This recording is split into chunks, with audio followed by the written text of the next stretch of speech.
പക്ഷെ അദ്ദേഹത്തിന് ആഭ്യന്തരം കൊടുക്കണം എന്നുള്ളത് മാത്രമല്ല ഇപ്പൊ ഡീൽ. അദ്ദേഹത്തിന് കൂടെ നിൽക്കുന്ന നിരവധി MLA മാരുണ്ട്. ആ MLA മാരെ കൂടി പരിഗണിക്കണം എന്നുള്ളതാണ് ഏറ്റവും ആദ്യത്തെ ഡീൽ. അതൊരു വലിയ കീറാമുട്ടിയാണ്. കാരണം എന്ന് വെച്ചാൽ അതിലൊന്ന് അൻവർ സാദത്താണ്. അദ്ദേഹം ഇപ്പൊ 4 തവണ MLA ആയിട്ട് ജയിക്കുന്ന ഒരാളാണ്, ആലുവക്കാരനാണ്. രണ്ടാമത്തത് IC ബാലകൃഷ്ണനാണ്.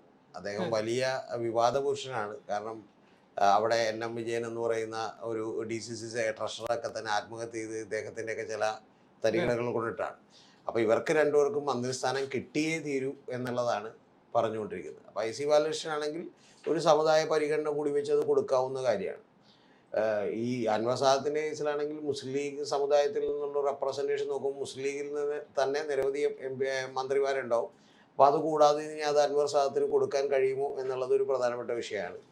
പിന്നെ ജ്യോതികുമാർ ചാമക്കാലെ പോലെയുള്ള ആളുകളുണ്ട്. അതുപോലെ ജോസഫ് വാഴക്കനെ പോലെയുള്ള ആളുകൾ. അദ്ദേഹം മത്സരിച്ച് ജയിച്ചിട്ടില്ല, പക്ഷെ ബോർഡ് പ്രസിഡന്റ് അടക്കമുള്ള സ്ഥാനങ്ങളുണ്ട്.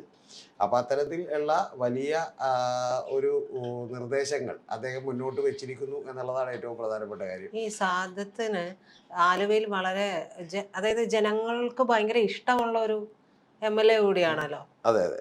അൻവർ സാദത്തിന് ജനങ്ങൾക്ക് ഇഷ്ടമെന്ന് പറഞ്ഞാൽ അദ്ദേഹം നേരത്തെ ജില്ലാ പഞ്ചായത്തിലേക്ക് മത്സരിച്ച് തന്നെ വലിയ വിജയം കരസ്ഥമാക്കിയിട്ടുള്ള ഒരാളാണ്. അപ്പം അദ്ദേഹം ജനങ്ങളോട് അത്യാവശ്യം വളരെ കൃത്യമായി ഇടപഴകാനും അവരോട് എങ്ങനെ വോട്ട് മേടിക്കണമെന്നൊക്കെ അറിയാവുന്ന ഒരാളാണ്. അപ്പോൾ ആ അഭ്യാസമൊക്കെ പഠിച്ചിട്ടുള്ളത് കൊണ്ടിട്ട് അദ്ദേഹം അവിടെ നിന്ന് ജയിക്കും. പക്ഷെ പ്രധാനപ്പെട്ട ഒരു കാര്യം, ഇവരെയൊക്കെ മന്ത്രിയാക്കുക എന്ന് പറഞ്ഞാൽ ഇവരെയൊക്കെ മന്ത്രിയാക്കിയാൽ പിന്നെ ബാക്കി ആർക്കും ഒന്നും ഉണ്ടാവില്ല.